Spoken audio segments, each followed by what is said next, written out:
اعوذ باللہ من الشیطان الرجیم بسم اللہ الرحمن الرحیم اللہم صلی علی سیدنا محمد وآلہ واصحابہ وبارک وسلم۔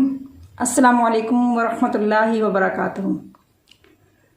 ویورز، آج ہم سورۃ الاحزاب رکوع نمبر 2 سے آیت نمبر 14، 15 اور 16 کا لفظی اور با محاورہ ترجمہ سیکھیں گے، اور اس کے ساتھ ساتھ ہم جانیں گے کہ منافقین نے کیا طرز عمل اختیار کیا تھا غزوہ احزاب میں، اور عام طور پر منافقین کیا کیا کرتے ہیں۔ اور دوسری بات ہم یہ جانیں گے کہ موت کا وقت مقرر ہے، نہ تو کوئی انسان موت سے بھاگ سکتا ہے اور نہ ہی موت سے بھاگنا کسی کو فائدہ دے سکتا ہے۔ تو چلیں آئے شروع کرتے ہیں۔ بسم اللہ الرحمن الرحیم۔ اور لو اگر دخلت داخل ہوں علیہم ان پر من سے اقطاری اطراف سے، اس کے یعنی مدینہ کے اطراف سے، ثم پھر سئلو کہا جائے فتنتا جنگ کرنے کے لیے، لآتوہا تو ضرور اس کو کریں گے، یعنی جنگ کو کریں گے، وما اور نہیں، تلبسو دیر کریں گے، بہا اس پر، الا سوائے، یسیرن تھوڑا سا، یعنی تھوڑا سا ہی توقف کریں گے۔ یعنی اگر مدینہ کے اندر آ جائیں، مدینہ کے اطراف سے افواج، اور پھر ان منافقین سے جنگ کرنے کے لیے کہا جائے تو یہ ضرور کرنے لگیں گے اور تھوڑی ہی دیر لگائیں گے بس۔ اور لاقت تحقیق، کانو وہ تھے، عہد اللہ کہ انہوں نے وعدہ کیا تھا اللہ سے، عہد کیا تھا اللہ سے، من قبل پہلے سے، لا یولون کہ وہ نہ پھیریں گے، ادبارا پیٹھ، یعنی وہ پیٹھ پھیر کر بھاگیں گے نہیں۔ وکانا اور ہے، عہد اللہ اللہ کے عہد کے بارے میں، وعدے کے بارے میں، مسئولاً پوچھا جانا۔ کل کہہ دیجئے، لن ہرگز نہیں، ینفع نفع دے گا، عربی سے ہی اردو میں یہ لفظ آیا ہے نفع کا، ینفع نفع دے گا، تم تمہیں، فرارو فرار ہونا یا بھاگنا، اردو میں بھی ہم فرار کا لفظ استعمال کرتے ہیں۔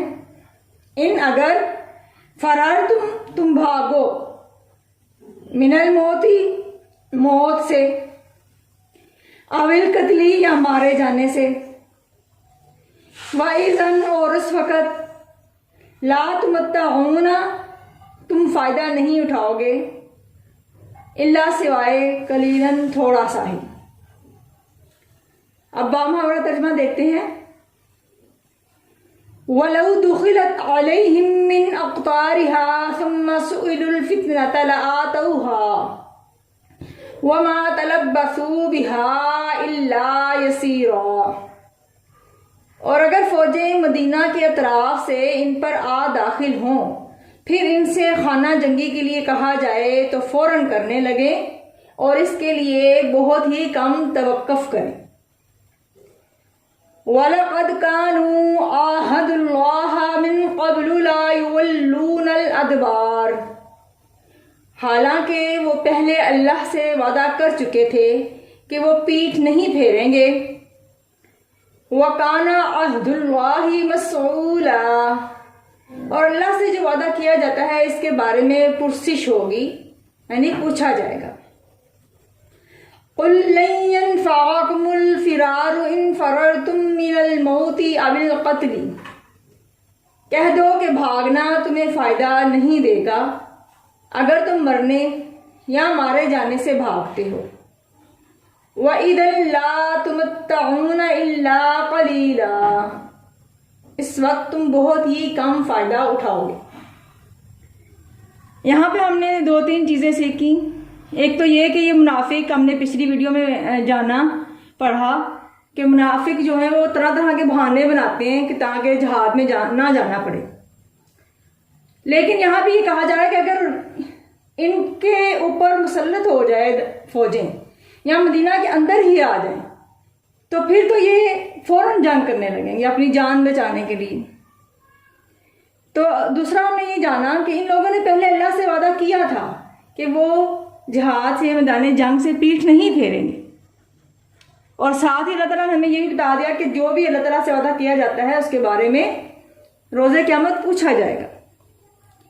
جو سب سے اہم ترین بات یہاں پہ ہم نے جانی ہے وہ یہ کہ انسان کتنا ہی موت سے کیوں نہ بھاگے، موت سے بچ نہیں سکتا۔ جب وقت مقرر ہے تب موت آنی ہی آنی ہے۔ اور یہ لوگ جو موت سے بھاگنے کی غرض سے میدان جنگ سے جاتے ہیں تو اللہ تعالیٰ فرمایا کہ یہ دنیاوی طور پر تو تھوڑا سا فائدہ اٹھا لیتے ہیں، مگر حقیقی طور پر ان کو کوئی فائدہ حاصل نہیں ہوتا۔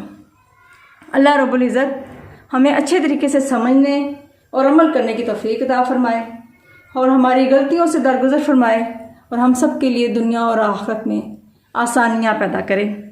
اگر آپ کو میری یہ کوشش اچھی لگی ہے تو ویڈیو کو لائک کریں اور زیادہ سے زیادہ شیئر کریں تاکہ اس مقدس کام کو زیادہ سے زیادہ پھیلایا جا سکے اور لوگ قرآن پاک کی طرف آئیں، اس کام میں میرا ساتھ دیں اور دنیا اور آخرت کی نیکیاں سمیٹیں۔